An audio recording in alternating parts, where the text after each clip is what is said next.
C'est au président exécutif du Parti des peuples africains Côte d'Ivoire, le professeur Sébastien Danondjédié, qu'il est revenu de traiter la question de l'appel de Bonois. Un appel à l'union des forces vives de la nation lancé par Laurent Gbagbo afin de mettre un terme coûte que coûte au régime Ouattara à l'occasion des élections présidentielles de 2025. Pour lever tout équivoque, la direction du parti insiste sur le fait que l'appel de Bonois, aussi solennel qu'il paraît, est un rappel de la volonté que le président Laurent Gbagbo n'a cessé d'exprimer depuis son retour de la déportation. Cette fois-ci, il a pris soin de donner les raisons de cet appel et d'en préciser les contours quant au destinataire.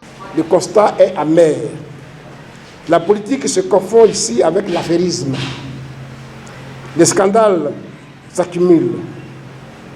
La cherté de la vie et les souffrances des populations sont banalisées. Les déguerpissements se démultiplient sans mesure d'accompagnement. Les élections sont dévoyées avec une commission électorale dite indépendante à la solde du pouvoir en place. Les partis politiques sont braqués. La citoyenneté est achetée avec une carte nationale d'identité hors de prix. Les suicides sont devenus le lot quotidien des Ivoiriens.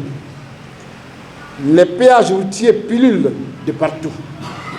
L'endettement exponentiel hypothèque la vie de plusieurs générations d'Ivoiriens. La Côte d'Ivoire va droit dans le mur. La Côte d'Ivoire va droit dans le mur si elle n'y est pas déjà. Le flux grossit. Son débit augmente. Il faudra forcément mettre fin à une telle dérive. En 2025, il faudra prendre le pouvoir de façon démocratique. C'est pourquoi il est important d'élargir sa base électorale. L'appel s'adresse à qui? Le président Laurent Gbagbo n'appelle pas la gauche seulement. Il n'appelle pas uniquement les progressistes à venir à lui, mais il appelle le peuple de Côte d'Ivoire, de tous bords, religieux ou politiques, tous ceux et toutes celles qui partagent les aspirations des ruptures des peuples ivoiriens et africains. Pour la direction du PPACI, leur leader, Laurent Gbagbo, n'est pas à son premier appel à la mobilisation des Ivoiriens. Il a été toujours à l'initiative des mouvements qui ont apporté des changements significatifs à la vie de la nation. Citons entre autres pour mémoire la formation de la gauche démocratique en 1990, la constitution du Front républicain en 1995, le rapprochement avec le PDCI-RDA pour la réconciliation nationale en 2018 et enfin l'appel aux forces progressistes à l'occasion de la création du PPACI en 2021. Le second sujet de l'échange avec la presse a porté sur les accusations du Burkina Faso contre les autorités ivoiriennes quant à vouloir déstabiliser leur pays et l'installation de bases militaires américaines au nord-ouest de la Côte d'Ivoire, près des frontières de la Guinée et du Mali. Le président du comité stratégique et politique du PPACI, Koné Katina, qui a traité ces questions, dit que la direction du parti de Laurent Gbagbo trouve que ces accusations sont d'une extrême gravité et s'étonne qu'à ce jour, le gouvernement ivoirien n'y a apporté de façon formelle un démenti. Le PPACI dénonce et juge inacceptable le silence que le gouvernement ivoirien observe sur les accusations très graves et qui portent d'ailleurs atteinte même à l'intégrité, à l'honneur de notre pays. Il juge ce silence méprisant. C'est du mépris pour le peuple. C'est du mépris total pour le peuple.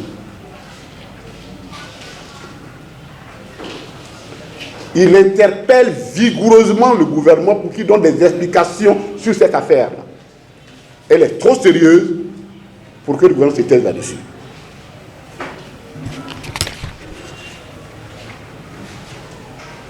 Elle exige également, le PPACI exige également des explications sur la base, sur l'information, parce que ce n'est pas une rumeur, puisque c'est un journal qui a titré, de l'existence, en tout cas réelle ou à venir, d'une base militaire étrangère en Côte d'Ivoire située à Odiné. Ça, il faut qu'on donne des explications. Nous ne sommes pas les obligés du gouvernement du RHDP. Nous sommes des citoyens et nous avons le droit d'être informés. Et nous demandons au gouvernement de regarder l'histoire de la diplomatie ivoirienne et de quitter dans cette diplomatie belliciste. Et je crois que déjà, le président Laurent Gbagbo avait déjà dénoncé cela lorsque les trois pays ont décidé de quitter la CEDEAO, avait dénoncé effectivement la diplomatie belliciste de la Côte d'Ivoire, qui n'a rien à voir avec nos pratiques.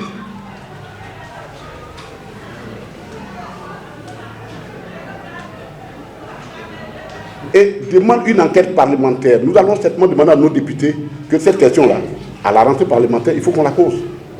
Il faut une enquête parlementaire sur cette question-là. On ne peut pas s'asseoir comme ça, puis bon, les gens ils font comme si c'était dans leur cuisine une affaire d'État entre petits copains. Ça ne marche pas comme ça dans un pays. Donc, institutionnellement, en plus de ce que nous faisons au niveau médiatique, au niveau parti politique, dans les institutions de l'État, nous allons demander qu'effectivement, qu'il y ait une enquête parlementaire sur cette affaire-là, parce qu'elle est très sérieuse.